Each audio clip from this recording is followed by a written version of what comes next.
kita akan membahas tentang berbagai tekanan terhadap umat Islam yang dialami oleh umat Islam secara langsung. Nah, jadi di materi sebelumnya sudah dijelaskan oleh Ustadz Muhsin bahwa di awal masa dakwah Nabi Muhammad SAW secara terang-terangan kaum Quraisy itu melakukan berbagai hal untuk menghalangi dakwah Nabi, dari sekedar mengejek Nabi sampai ada penawaran untuk mempertemukan Islam dan jahiliyah kayak gitu, sampai turun Quran surat Al-Kafirun kayak gitu. Nah, ternyata setelah berbulan-bulan kaum Quraisy melakukan upaya-upaya secara tidak langsung ini dari ajekan tadi, itu tuh untuk menghalangi Nabi tujuannya, ternyata itu tuh tidak efektif kayak gitu. Ternyata udah nggak Nabi diganggu, diejek, terus habis itu ditawarin kalau Nabi mau, dulu kan ditawarin kalau Nabi mau mengikuti ibadahnya kaum Quraisy, nanti kaum Quraisy juga akan mengikuti ibadahnya Nabi. Tapi itu nggak boleh kayak gitu. Jadi ternyata Nabi tetap melancarkan dakwahnya kayak gitu. Maka akhirnya setelah berbulan-bulan kaum Quraisy mulai beralih ke cara penekanan dan penyaksaan terhadap Nabi Muhammad dan para sahabat kayak gitu. Supaya dakwahnya Nabi ini berhenti kayak itu karena dirasa mengganggu kaum Quraisy gitu. Nah, akhirnya untuk melancarkan tekanan terhadap umat muslim ini sampai orang-orang musyrik ini dari kaum Quraisy membentuk panitia khusus yang beranggotakan 25 orang yang terdiri dari pemuka kaum Quraisy yang dipimpin oleh Abu Lahab. Nah, siapakah Abu Lahab? Abu Lahab adalah paman Rasulullah Shallallahu Alaihi Wasallam. Jadi paman Rasulullah yang bernama Abu Lahab ini sebenarnya saudara sendiri, tapi nggak suka sama dakwahnya Nabi Muhammad Shallallahu Alaihi Wasallam. Bahkan Abu Lahab ini sudah menentang dakwah Nabi sejak pertama Nabi berdakwah di Bukit Sofa kayak gitu kan. Pas pertama Nabi berdakwah kan kaum Quraisy dikumpulkan tuh kayak gitu di Bukit Sofa, terus ditanyain, hei kaum Quraisy kayak gitu, apakah kamu percaya kalau di belakang bukit ini ada pasukan yang akan menyerang kita kayak gitu. Kaum Quraisy semuanya serentak bilang percaya kayak gitu karena Nabi Muhammad itu sudah terkenal sebagai Al-Amin atau yang terpercaya kayak gitu. Tapi di situ setelah Nabi meminta untuk nanyai percaya enggak kayak gitu. Pada percaya, tapi ketika disampaikan bahwa Nabi Muhammad ini adalah utusan Allah, Abu Lahab langsung menentang kayak gitu. Jangan intinya pokoknya jangan percaya sama Nabi Muhammad Shallallahu Alaihi Wasallam gitu. Itu penentangan Abu Lahab semenjak hari pertama dakwah Rasulullah kayak gitu. Nah, Rasulullah ini dikenal sebagai orang yang cerdik kayak gitu, pemberani, tegar, memiliki kepribadian yang kuat. Siapapun yang berhadapan dengan beliau pasti akan memuliakan dan hormat. Terlebih lagi, Nabi Muhammad SAW mendapat perlindungan dari Abu Thalib. Nah, Abu Thalib ini juga paman Rasulullah yang lainnya, tapi mendukung Rasulullah, melindungi Rasulullah walaupun belum mau berislam kayak gitu. Nah, Abu Thalib ini juga dikenal sebagai orang yang terhormat, tak seorang pun berani melanggar perlindungan yang beliau berikan kayak gitu. Jadi tekanan secara langsung, penyisaan yang dialami itu Rasulullah juga merasakan kayak gitu. Nah, oke, selanjutnya nih. Ini tekanan terhadap Rasulullah yang dialami itu, bahkan tekanan ini dilancarkan secara langsung oleh Abu Lahab dan istrinya. Berarti kalau istrinya Abu Lahab ini adalah bibinya Rasulullah sendiri gitu.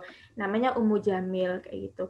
Apa yang dilakukan Abu Lahab dan istrinya itu tuh sampai melempari Nabi Muhammad dengan batu hingga sempat kedua tumit beliau berdarah kayak gitu. Itu untuk mengganggu dakwah Nabi Muhammad kayak gitu. Selain itu Ummu Jamil ini memasang duri di jalan yang dilalui Nabi Shallallahu Alaihi Wasallam dan di depan pintu rumah kayak gitu, tujuannya untuk mengganggu Nabi akan berhenti berdakwah kayak gitu. Itu saking niatnya dari Abu Lahab dan istrinya untuk menghentikan dakwah Nabi, saking keselnya kayak gitu dengan dakwah Nabi kayak gitu. Nah, akhirnya karena perbuatan dari Abu Lahab dan istrinya ini yang selalu ngompor-ngomporin, manasin Nabi menentang dakwah Nabi, itu tuh sampai turun Quran surat, ada yang tahu nggak? Al-Lahab atau Al-Masad kayak gitu. Al-Lahab yang menceritakan tentang Abu Lahab dan istrinya kayak gitu. Kan suratnya pasti pada hafal ya. Ini di kelas bahasa Arab insya Allah surat Al-Ahzab, surat pendek insya Allah pada hafal. A'udzubillahi minasyaitonirrajim. Tabbat yada abi lahabi wa tab. Nah, binasalah kedua tangan Abu Lahab dan benar-benar binasalah dia kayak gitu. Jadi saking memusuhi Nabi itu dilaknat oleh Allah Subhanahu wa taala. Nah, sampai ayat kelima ya dilanjutkan sendiri. Nah, ketika Abu Lahab dan istrinya mendengar ayat-ayat Al-Quran yang menyindirnya, yaitu ayat-ayat dari Quran surat Abu Lahab itu, mereka langsung mencari Rasulullah kayak gitu, dengan membawa segenggam batu. Nggak terima nih gitu kan, nggak terima kita disindir oleh Rasulullah melalui ayat-ayat Al-Quran kayak gitu. Nih Abu Lahab dan istrinya langsung mencari Rasulullah kayak gitu. Saat itu Nabi sedang bersama Abu Bakar As-Siddiq di masjid di dekat Ka'bah kayak gitu. Jadi di sini ada Abu Bakar, di sini ada Rasulullah sedang berdampingan kayak gitu. Nah, selagi kemudian Abu Lahab kan nyamperin tuh di depan Abu Bakar sama Rasulullah. Tetapi Allah itu melindungi Rasulullah ketika Abu Lahab berada di depan Abu Bakar, harusnya kan melihat Rasulullah. Ternyata itu Abu Lahab sama istrinya itu nggak melihat Rasulullah. Jadi misal berdua ini ada Ustazah Sofi sama temannya Ustazah Sofi di sini, tapi yang dilihat cuma Ustazah Sofi doang, temannya nggak kelihatan kayak gitu.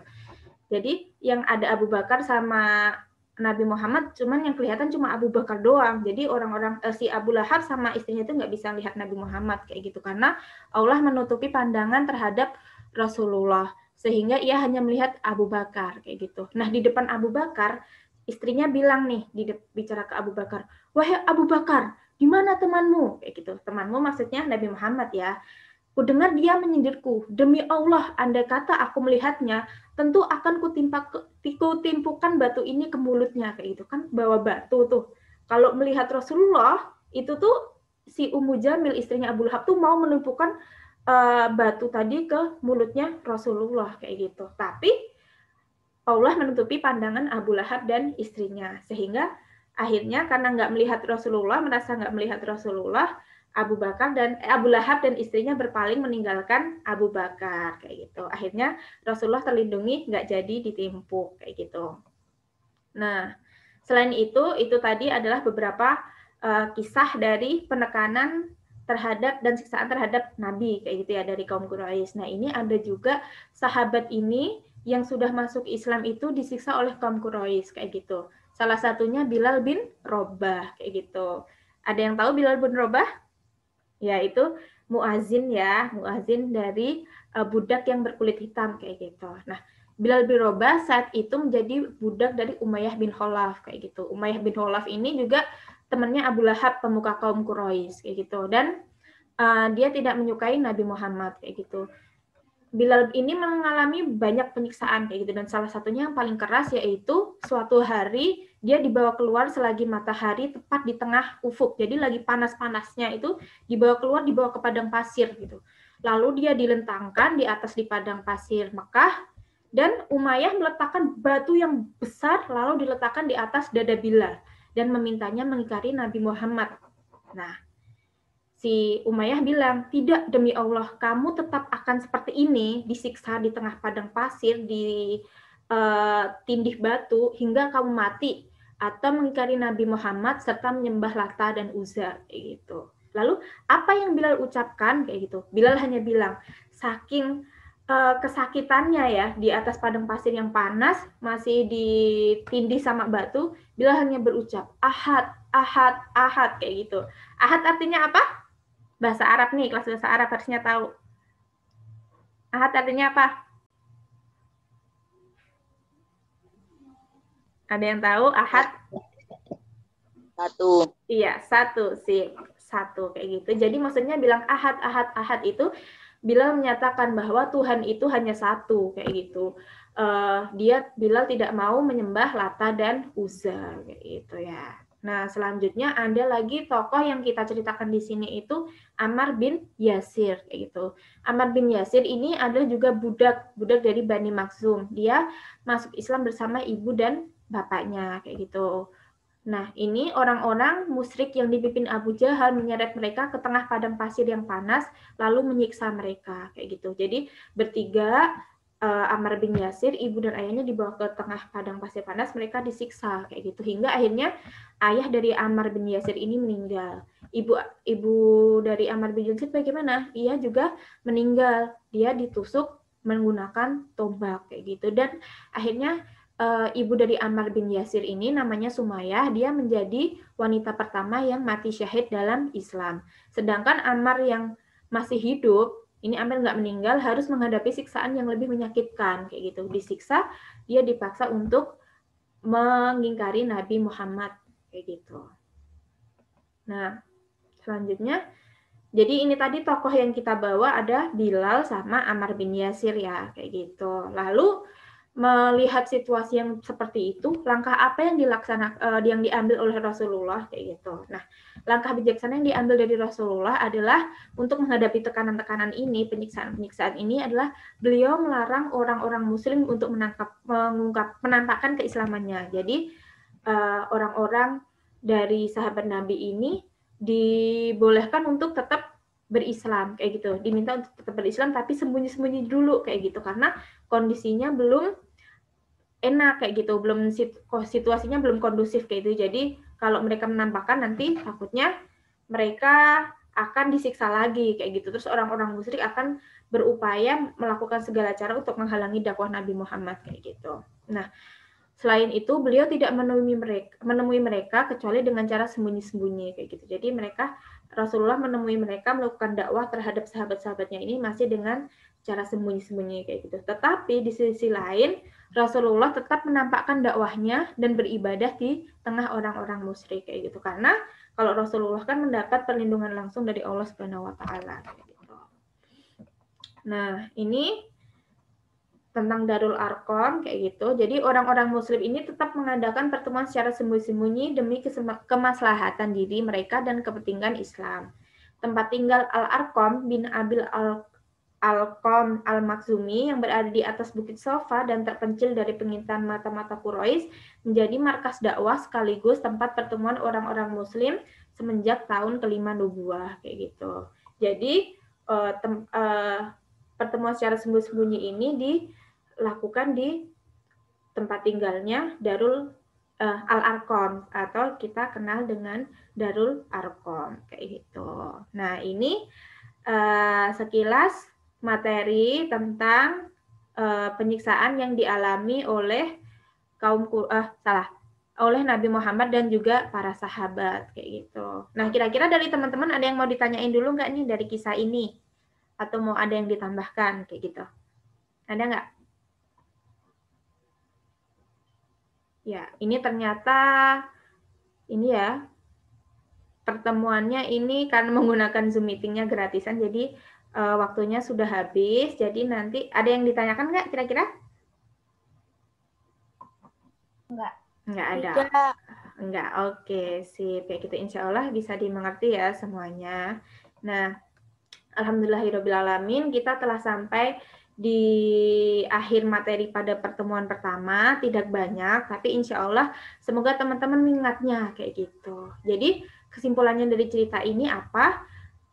Ustadzah berharap dari teman-teman itu tetap semangat untuk berlomba-lomba dalam kebaikan, walaupun belajar dari rumah, walaupun nggak sekolah, di rumah terus, belajarnya online, pakai HP, pakai laptop, kayak gitu, tapi teman-teman tetap harus semangat, jangan terlena main game, kayak gitu. Jadi tetap harus semangat berlomba-lomba dalam kebaikan. Selain itu, kita harus semangat meneladani Nabi Muhammad, kayak gitu, agar dicintai oleh Allah. Selain itu juga kita tidak boleh malas beribadah kayak gitu. Karena apa? Ketika masa awal dakwah Rasulullah, sahabat-sahabat itu harus sembunyi-sembunyi ibadahnya karena takut disiksa. Sedangkan kita di masa sekarang kita mempunyai waktu yang bebas untuk beribadah, tempat yang bebas untuk beribadah. Jadi kita nggak boleh malas beribadah ya semuanya. Oke, siap? Iya, siap. Oke. Alhamdulillahirrabbilalamin. Kita sudah selesai. Nanti insya Allah Ustadzah setelah ini akan share materi yang udah Ustadzah sampaikan ini. Nanti mungkin teman-teman mau baca dan juga nanti Ustadzah akan share ya. Nanti ada 4 pertanyaan. Nanti teman-teman bisa mengerjakan pilihan ganda kayak gitu. Kalau benar poinnya 20, kalau salah poinnya 0. Jadi dari cerita tadi diingat baik-baik bagaimana ceritanya, terus dilihat tuh dari pertanyaannya jawaban yang benar apa gitu ya. Terima kasih. Ada yang ingin disampaikan dulu dari teman-teman sebelum diakhiri? Nggak ada ya. Alhamdulillahirobbilalamin, cukup insya Allah. Sampai bertemu 2 minggu lagi di materi tari selanjutnya. Alhamdulillahirobbilalamin. Mari kita tutup dengan doa kafaratul majelis. Subhanakallahumma wa bihamdika asyhadu alla ilaha illa anta astaghfiruka wa atubu ilaik. Assalamualaikum warahmatullahi wabarakatuh. Sampai jumpa teman-teman.